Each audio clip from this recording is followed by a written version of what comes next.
जय शिव शंकर भोलेनाथ, जय माँ आदिशक्ति भवानी। शिव शक्ति उपासना मिशन चैनल में एक बार फिर से आपका स्वागत है।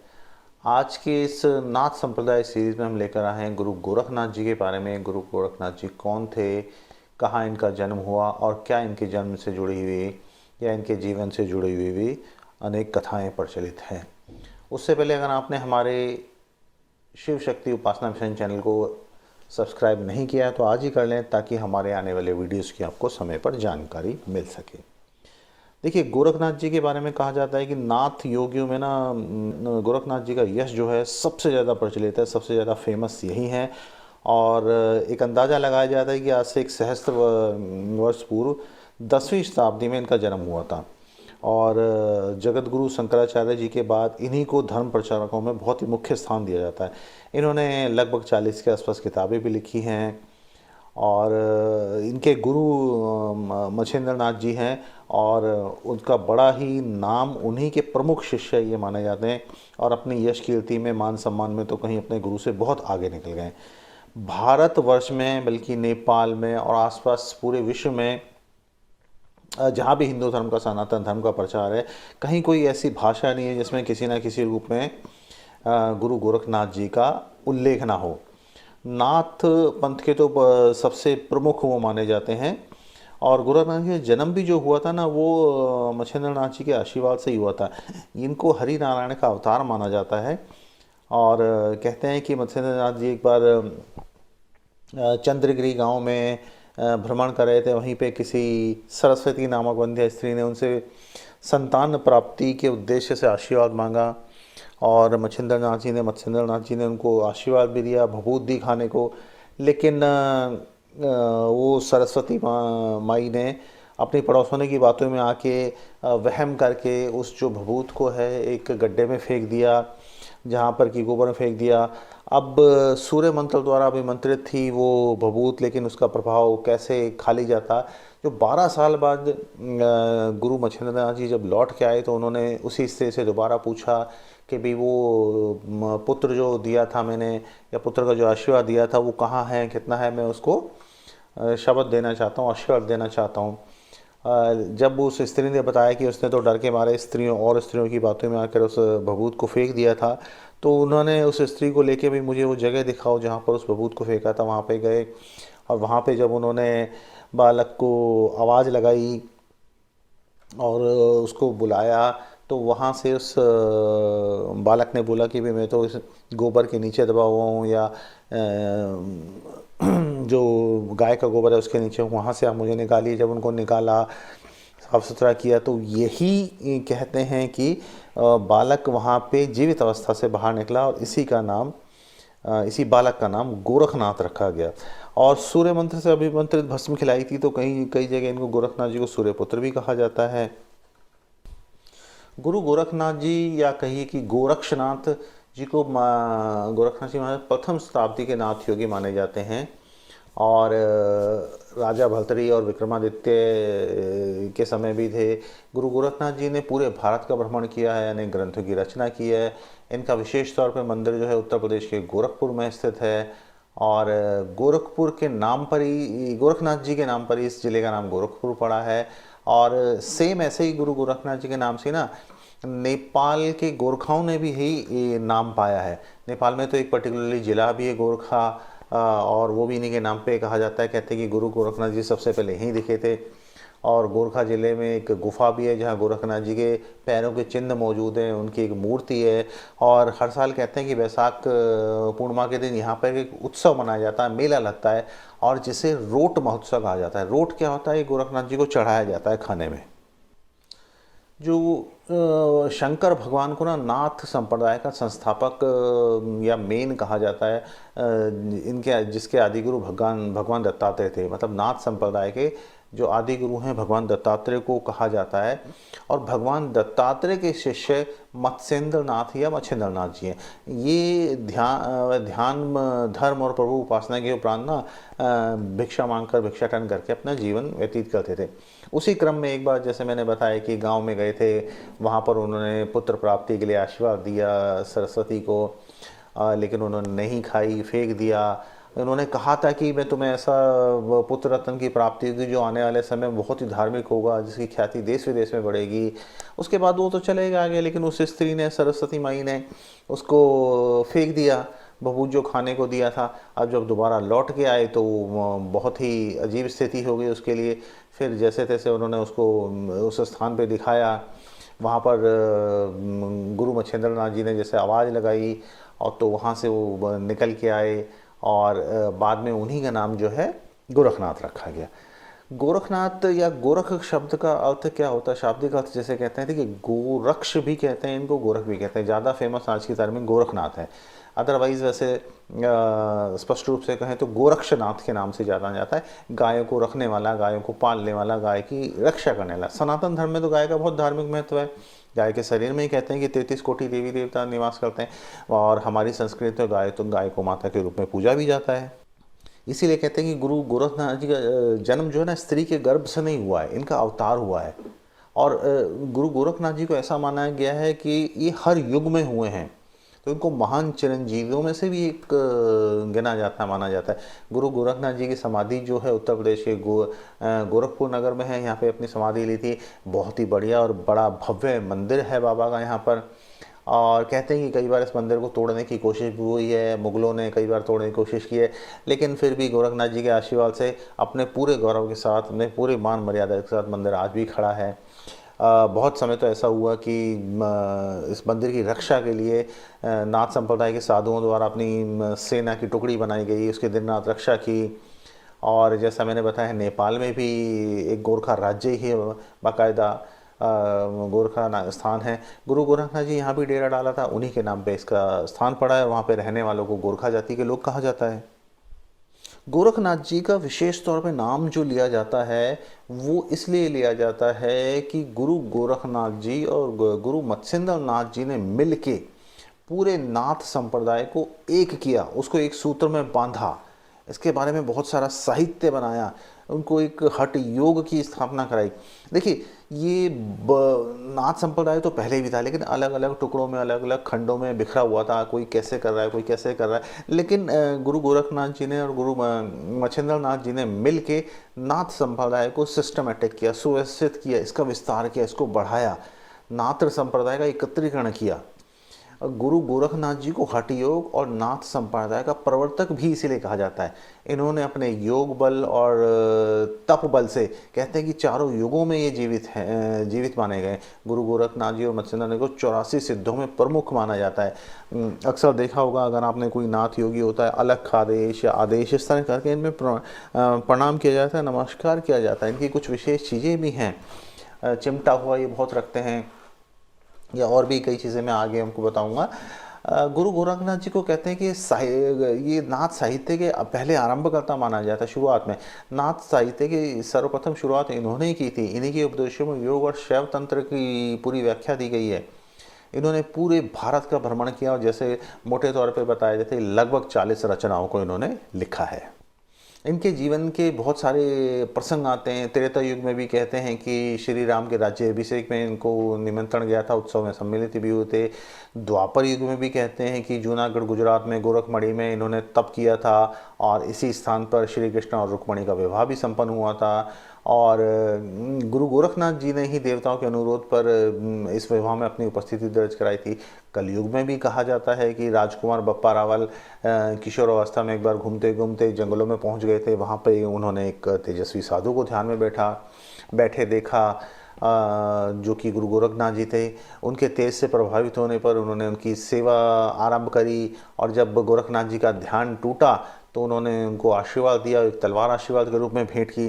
कहते हैं कि बाद में उसी तलवार से मुगलों को हराकर बप्पा रावल ने चित्तौड़ राज्य की स्थापना की। तो इनकी महिमा तो बहुत ही अपरंपार है। गुरु गोरखनाथ जी जिस भी काल में हैं, जिस भी खंड में हैं, जिस भी युग में हैं, हमेशा अपने भक्तों को अभय प्रदान किया, अपने भक्तों को शक्ति प्रदान किया, अपने भक्तों को मार्गदर्शन दिया। गुरु हैं, गुरु स्वरूप भी, इनसे जो भी मांगिए, जो भी आप इच्छा रखते हैं, सब देते हैं। आज की तारीख में भी इनका राजस्थान में हनुमानगढ़ी में बहुत बढ़िया मंदिर है, बहुत अच्छा मंदिर है, और अनेक लोगों की अभिलाषाएं, मनोकामनाएं वहाँ पूर्ण होती है।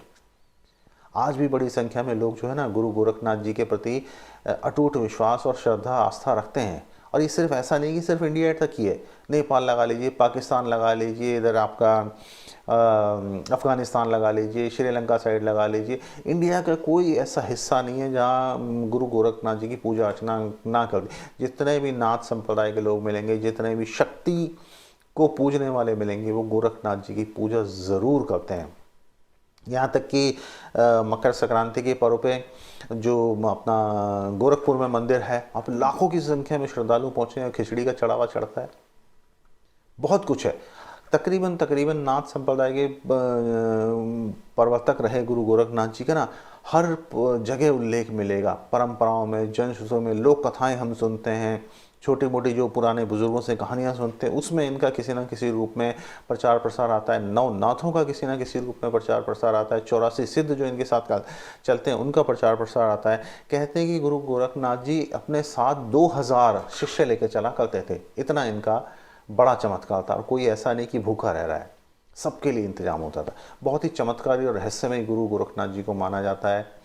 और इनका समाधि स्थल भी मैंने बता दिया, बहुत लोग जाते हैं जिनकी भी कोई मनोकामना है। इवन आप एक चीज़ देखिए कि जो माँ महाकाली को पूजेगा या काली माता को पूजेगा, वो अवश्य गुरु गोरखनाथ जी को पूजेगा।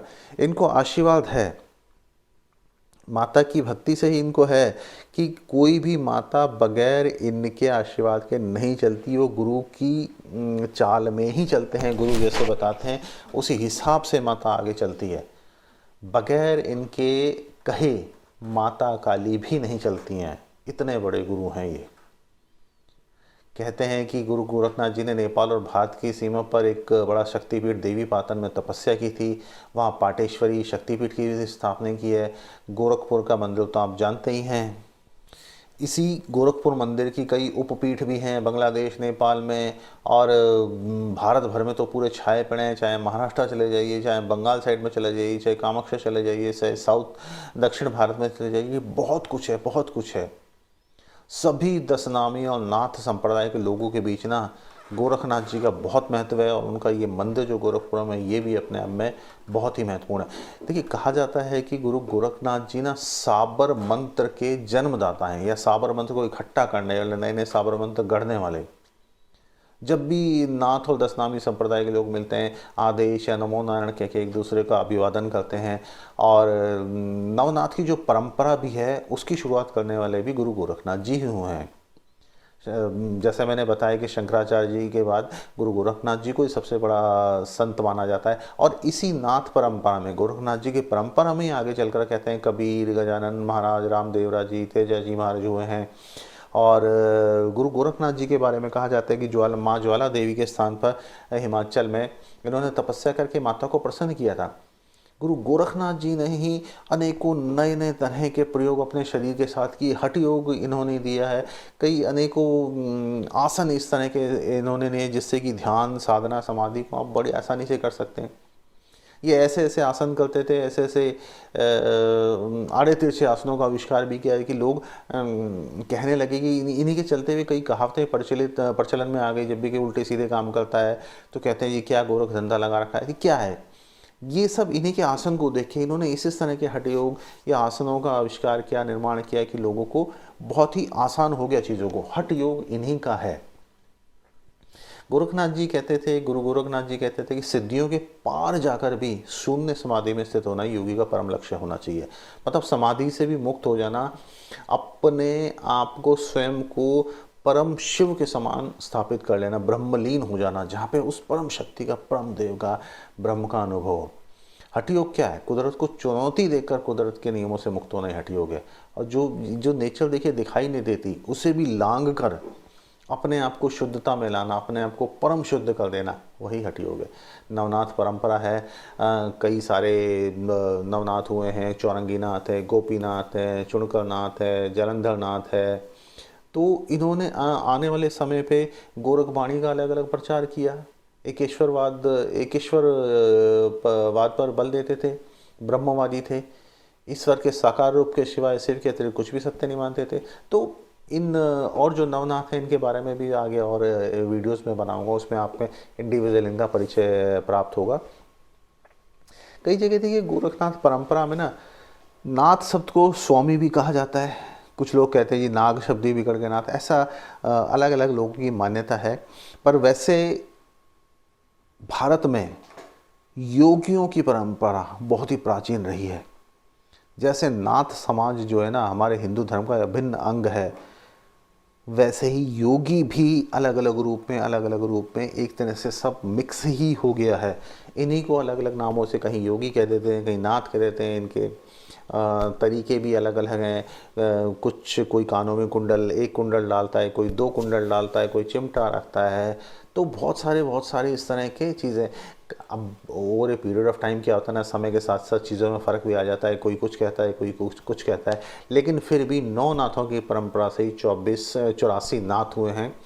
और ये इनका ज़्यादातर का जो है ना मुख्य स्थान हिमालय की गुफाओं में माना। आज भी कहते हैं कमंडल चिमटा धारण किए हुए बाबा की भक्ति में लगे हैं, शिव की भक्ति में लगे हैं। कुछ शैव संप्रदाय में शिव बाबा की भक्ति में लगे हैं, कुछ शक्ति पूजा में लगे हैं। तो सब कुछ चल रहा है। गुरु दत्तात्रेय के काल में कहते हैं कि वैष्णव, शैव और शाक्त संप्रदाय को उन्होंने सबको मिला दिया।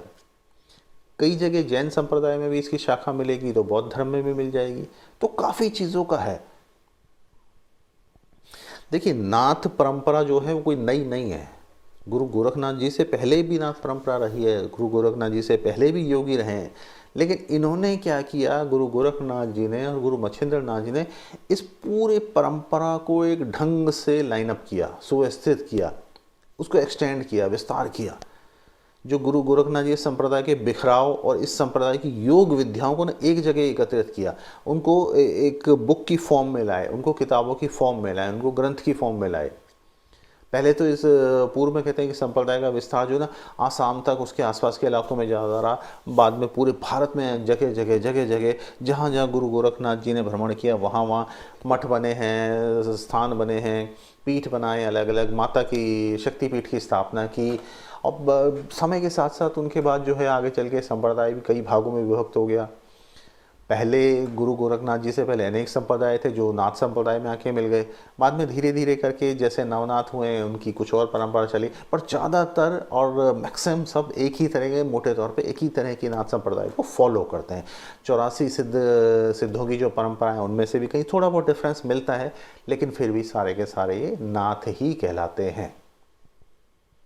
देखिए, नाथों के बारे में या योगियों के बारे में कहा जाता है कि किसी के घर भोजन नहीं करते, ना ही किसी के घर रुकते हैं। ज़्यादातर योगी होंगे, नाथ होंगे, त्रिशूल, चिमटा, झोला, खप्पर सब साथ लेके चलते हैं। जहाँ पे रुकते हैं अपनी धुनी रमाली। और गुरु गोरखनाथ जी की धुनी में वो शक्ति है कि अच्छी से अच्छी नेगेटिव शक्ति भी उनके आगे मजबूर हो जाती है। अच्छी से अच्छी नेगेटिव शक्ति उनके आगे उसका बस नहीं चलता, उसे भी छोड़ना पड़ता है। कहते हैं कि गुरु गोरखनाथ जी द्वारा जो गोरखनाथ मंदिर में आज जो धुनी जलाई थी वो आज भी जल रही है। ज़्यादातर क्या होता है कि गाय के उपला या गाय का कंडा जिसे कहते हैं उसके द्वारा धुनी जलाई जाती है, कई जगह लकड़ी भी जलाई जाती है। तो ऐसे ही है। और ये गुरु गोरखनाथ मंदिर का जो मेन प्रसाद ही उस भभूत को माना जाता है, उस राख को माना जाता है। उसके बहुत फ़ायदे हैं तमाम तरह की। वहाँ पे जो क्या कहते हैं ना, जाप चलता रहता है, नाम चलता रहता है। और उनकी अपनी शक्ति ही गुरु गोरखनाथ जी के नाम से जो एक बार शक्ति स्थापित हो गई, उसका कोई तोड़ नहीं है। आप किसी बियामान जंगल में चले जाइए, आप कैसी से किसी नेगेटिव शक्ति के प्रभाव में हो, तो भी आप वो भभूत को लगाएंगे, उससे आपको असर होगा। इतनी अच्छी और इतनी प्रचंड शक्ति मानी जाती है। तमाम जो देवी हैं, माँ काली है, माँ काली बिना गुरु गोरखनाथ के नहीं चलती है। जो भी माँ काली के बड़े बड़े भक्त होंगे, आप उनसे कभी जानने की कोशिश करेंगे, बात करने की कोशिश करेंगे, ज़रूर उन्होंने गुरु गोरखनाथ जी की साधना सिद्धि की है उसके बाद ही। क्योंकि गुरु के सानिध्य में चल के, गुरु के समझ में चल के शक्ति नियंत्रित रहती है। अगर आपका गुरु नहीं है तो शक्ति आपको चलाएगी, लेकिन अगर आप गुरु वाले हैं, गुरुमुख हैं, तो आप शक्ति को चलाएंगे। दोनों चीज़ों में बहुत फ़र्क है, बहुत बड़ी बात है। कई लोग बिना गुरु के साधना सिद्धियां करने शुरू कर जाते हैं, बाद में वही साधना सिद्धियां उनके ऊपर हावी हो जाती है। बहुत मुश्किल कंडीशन होती है।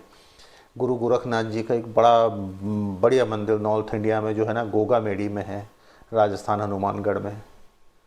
तो बहुत सारे हैं ये। अब जो मतलब यहाँ नॉर्थ इंडिया में जाना चाहते हैं उस मंदिर में जा सकते हैं। बहुत ही जागृत मंदिर है। बहुत ही प्रबल मंदिर है, बहुत ही शक्ति का स्थान माना जाता है। देखिए जितने भी नॉर्थ इंडिया में हैं या दूर दूर के भी काफ़ी लोग आते हैं, जो भी उनको मानने वाले वहाँ आते हैं, मत्था टेकते हैं, मेला लगता है, रोट बांटे जाते हैं, रोट चढ़ाए जाते हैं। ऊंचे टीले पे इनका स्थान है। वास्तव में इनकी महिमा को अगर मैं जितना भी गुणगान करूं, जितना भी बताऊं, वो शायद अपने आप में शब्द कम होंगे। आप मन में ध्यान करके इनको अगर याद करेंगे, इनसे प्रार्थना करेंगे कि आपको मार्ग दिखाएं, तो गुरु के नाते आपको मार्ग दिखाएंगे। आपको कोई समझ नहीं आता, कोई नहीं मिलता, आपको बहुत सिंपल है, शिव शंकर को गुरु बनाइए, गुरु गोरखनाथ जी को गुरु बनाइए। इनकी महिमा अपरंपार है। शायद मैं कितने ही वीडियो इस पे बना लूँ वो भी कम ही पड़ेंगे। गुरु गोरखनाथ जी के बारे में बहुत ही दयालु हैं, बहुत ही दयालु हैं। आप इनकी तरफ बढ़ना तो शुरू कीजिए, आप इनको पूजना मानना तो शुरू कीजिए। इनकी जो धुनी है वहाँ पे आप सिर्फ मत्था ही टेकते हैं, आप सिर्फ वहाँ जाके दर्शन ही करते हैं, वो उसका भी इतना प्रभाव है, उसका भी इतना प्रभाव है कि जो शायद कहने में भी ना आ पाए। गुरु गोरखनाथ जी की महिमा अपरंपार है, इनका आशीर्वाद अपरंपार है। इनके सानिध्य में अगर आप आ गए, इनसे अगर आप जुड़ गए, तो शायद किसी और चीज़ की, किसी और बात की आपको जुड़ने की जरूरत ना महसूस हो। नियम मांगते हैं लेकिन देने में इनका हाथ कहीं नहीं रुकता। ये आपको माला माल कर सकते हैं। सारी सिद्धियाँ, सारी शक्तियाँ, सारे तंत्र मंत्र यंत्र सब इनके इर्द गिर्द घूमते हैं। गुरु गोरखनाथ जी की महिमा अपरंपार है। मैंने थोड़ा सा इनके बारे में परिचय देने की कोशिश की है। बहुत साहित्य है इनके बारे में। आप चाहें तो एक गोरख सागर गुटका आता है, उसको पढ़ सकते हैं। वहाँ पे सारे नाथों के बारे में आपको परिचय मिलेगा। इनके जन्म को लेके बहुत सारी कथा कहानियाँ हैं, ठीक है, सब अपनी जगह है। लेकिन अगर आप आज की तारीख में गुरु गोरखनाथ जी से जुड़ना चाहते हैं, इनको मानना शुरू कीजिए, इनको सुनना शुरू कीजिए, इनके बारे में पढ़िए, ध्यान दीजिए। जो इनके मंदिर बताएं, चाहे आप गोरखपुर चले जाइए, चाहे गोगा मेड़ी चले जाइए, बहुत ही अपरंपार महिमा है। गुरु गोरखनाथ जी से जुड़ के जो आपको मानसिक शांति, संबल मिलेगा, शायद उसका कोई तोड़ नहीं है। स्वतः ही इनके चरणों में आपका मस्तक झुकेगा, स्वतः ही आपको प्रेरणा मिलेगी। आप इनसे मार्गदर्शन के लिए आग्रह तो कीजिए, रिक्वेस्ट तो कीजिए, देखिए आपको कैसे रास्ता दिखाते हैं। जुड़िए इनके साथ, मिलिए इनसे, जाइए, देखिए, प्रार्थना कीजिए, हाथ जोड़िए, प्रसाद चढ़ाइए, शुद्धता स्वच्छता मेंटेन कीजिए। क्या क्या नहीं दे सकते, क्या क्या नहीं दे सकते, किसी चीज़ की कमी नहीं रहने देंगे आपके पास। ज़िंदगी में जब भी आपको मार्गदर्शन की ज़रूरत पड़े, जब भी आपको कोई परेशानी, कोई दिक्कत हो, एक बार हाथ जोड़ के गुरु गोरखनाथ जी की जयकारा लगाइए। एक बार हाथ जोड़ के उनसे रिक्वेस्ट कीजिए, गुरु जी मुझे रास्ता दिखाइए। देखिए ऐसी चीज़ों से आपको निकाल के लाएंगे, ऐसी चीज़ों से आपको निकाल के लाएंगे, आप सोच भी नहीं सकते कैसे आपके तुरंत काम बनेंगे। उम्मीद करता हूँ ये छोटा सा वीडियो मैंने बताने की कोशिश की है। बताने को बहुत कुछ है, लेकिन ये छोटा सा परिचय आज मैंने देने की कोशिश की है। इनकी कथा अनंत है, मैं शायद कई वीडियोस बना दूँ, उसमें भी पूरा ना हो, लेकिन ये छोटा सा एक परिचय, छोटा सा इनका एक इनके चरणों में भेंट लगा लीजिए, वो मैंने करने की कोशिश की है। उम्मीद करता हूँ आप लोगों की वीडियो पसंद आएगा। जय गुरु गोरखनाथ। ओम शिव गोरक्ष।